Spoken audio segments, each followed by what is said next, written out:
Rahim. Today is our second lecture of endocrine physiology. So, it's all about calcium metabolism and parathyroid hormone and its associated vitamin D. ठीक है, तो याद रखें कि calcium जो है ये हमारे साथ टू फॉर्म्स में होता है। एक ये होता है फ्री फॉर्म में, जिसको हम आयोनाइज्ड कहते हैं, या ये बाउंड फॉर्म में होता है। जो फ्री फॉर्म है ये 45 टू 47% होता है। तो अगर आप फर्स्ट एड पढ़ रहे हो तो इट्स 45%, और अगर आप गोल्ड पढ़ रहे हो तो इट इज 47%। ठीक है, इन आयोनाइज्ड फॉर्म। और यही जो है it is the main calcium form that is responsible for so many actions that जो हम आगे जाके पढ़ेंगे। बाउंड जो है बाउंड टू फॉर्म में होता है, या तो ये अल्ब्यूमिन के साथ बाउंड होगा, ठीक है, या ये फॉस्फेट एंड सिट्रेट के साथ बाउंड होगा। ठीक है, तो calcium free form, bound form. Free form is in the form of ionized, that is 45 to 75 47%, and bound to albumin, bound to phosphate और citrate। ठीक है, और ये वही citrate है जो अक्सर ब्लड में होता है, और वही ट्रांसफ्यूज ब्लड जो है that result in hypocalcemia in the same very mechanism कि ये citrate जो है ये फ्री कैल्शियम के साथ बाइंड कर लेता है, और जिनको ब्लड ट्रांसफ्यूज हो चुका होता है उनमें ये सिम्टोमेटिक समटाइम हाइपोकैल्सीमिया काज करता है। Free calcium discussion, so it is the active form, और यही एक्टिव फॉर्म है जो रिस्पॉन्सिबल होता है for the secretion of PTH. इसका मतलब यह है कि अगर ब्लड में कैल्शियम कम हो गया, ठीक है, so it will be a signal for parathyroid hormone to get secreted. अच्छा, ये बात याद रखें कि ये हमारे साथ लेट्स सपोज ऐसे टू किडनीज बना लेंगे, ये किडनी, ये किडनी। इस किडनी में एक एंजाइम होता है जिसको हम कहते हैं अल्फा हाइड्रोक्सीलेज। ठीक है, ये पीटीएच क्या करता है, ये इस अल्फा हाइड्रोक्सीलेज को एक्टिवेट करता है, और जो लीवर में 25 हाइड्रोक्सी विटामिन डी बना होता है, ये किडनी का ये हाइड्रोक्सीलेज जो है उसको कन्वर्ट कर देता है 125 हाइड्रोक्सी रिलेटेड विटामिन डी, या इसको हम कैल्सी ट्रायोल भी कहते हैं। तो याद रखें कि ये एंजाइम जो है that is under the action of PTH. ठीक है, तो इट मींस कि अगर एक बंदे का किडनी खराब हो, ये एंजाइम वहाँ पे फंक्शनल नहीं होगा, और ये एंजाइम फंक्शनल नहीं होगा तो विटामिन डी ठीक से काम नहीं करेगा, और विटामिन डी ठीक से काम नहीं करेगा, so there will be a lot more disturbance जो हम आगे जाके पढ़ेंगे। तो हमने कहा कि कैल्शियम लो होगा, आयनाइज कैल्शियम स्पेसिफिकली, तो पीटीएच ज्यादा होगा। और note that vitamin D is hydroxylated 25 in liver and 8 1 in the kidney through 1 alpha hydroxylase. ठीक है, और पीटीएच जो है activate vitamin D synthesis, and this activation is via the stimulation of 1 alpha hydroxylase present in the renal parenchyma or in the kidney. Now note that, अच्छा ये बात याद रखें कि जो अल्ब्यूमिन हमारे साथ है ये नेगेटिवली चार्ज है, और कैल्शियम जो हमारे साथ है ये पॉजिटिवली चार्ज है। तो नेगेटिव पॉजिटिव हमेशा बॉन्ड बनाएंगे। नाउ लेट्स सपोज कि ये दोनों का बॉन्ड बन गया है, और यहाँ पे हमारे साथ एक्सेस ऑफ आयन आ गया, एक और पॉजिटिव आयन जो कि है हाइड्रोजन। तो ये हाइड्रोजन क्या करेगा, जब एक्सेस में हो जाएगा it will displace this calcium from this side and bind itself to albumin. ठीक है, so that will result in the hypercalcemia, and when there is excess of H plus ion we call it acidosis.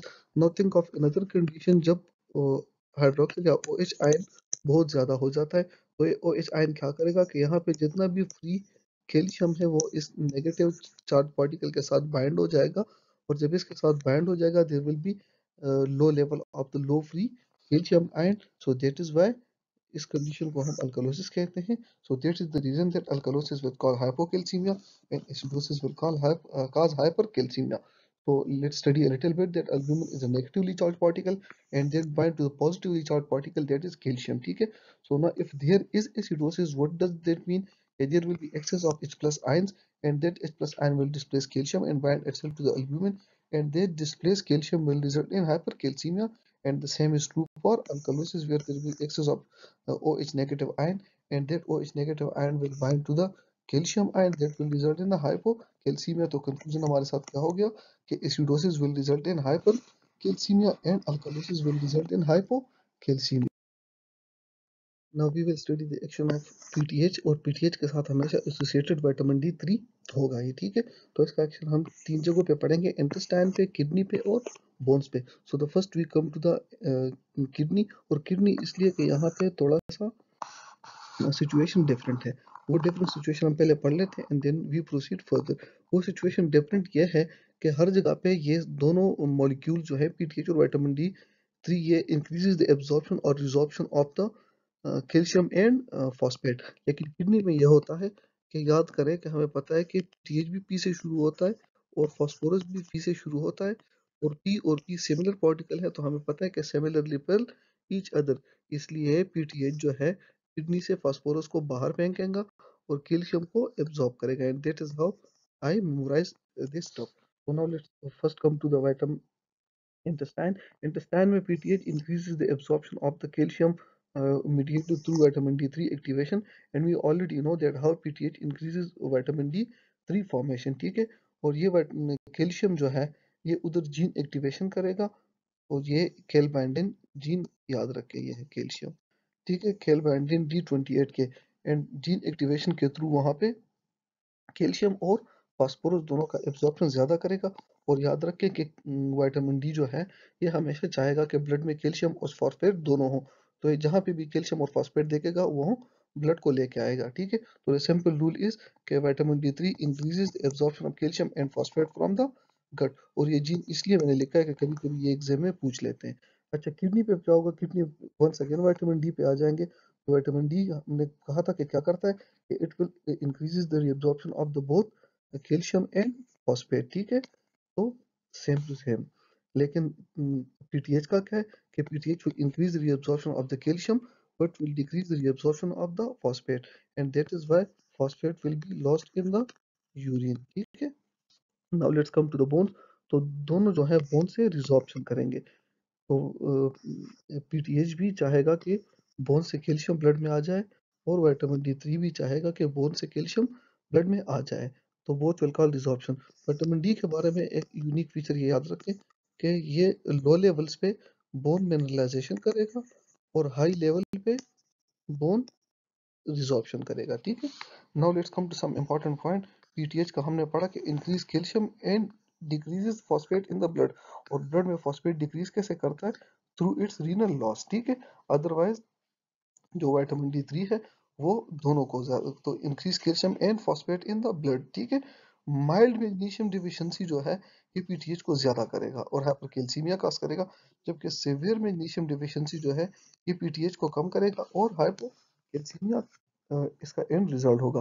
और ये याद रखें कि magnesium deficiency हमारे साथ certain condition like diabetic use में, इंशाल्लाह डायबिटिक आगे जाके हम पढ़ेंगे, तो डायबिटिक यूज में, डायरिया में और या अमाइनोग्लाइकोसाइड्स के यूज में। अमाइनोग्लाइकोसाइड्स होप आपको याद होंगे, जेंटामाइसिन, इमिडाक्लोप्रिड, स्ट्रिप्टोमाइसिन वगैरह।